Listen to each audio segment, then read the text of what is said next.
खुदा जी बोली कुरान जहिड़ो किताब न आहे पढ़ण पढ़ाइण आहे इबादत पढ़ण पढ़ाइण आहे इबादत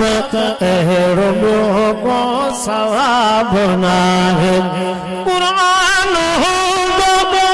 जहान हूंदो कुरान वींदो जहान रहंदो कुरान जहान हूंदो कुरान वींदो जहान रहंदो पढ़ेसि जेको अदा उन्हीअ लाइ कब्र में कोई अज़ाब न आहे कुरान में रब रखी जन्नत कुरान हाकिम सजो रहमत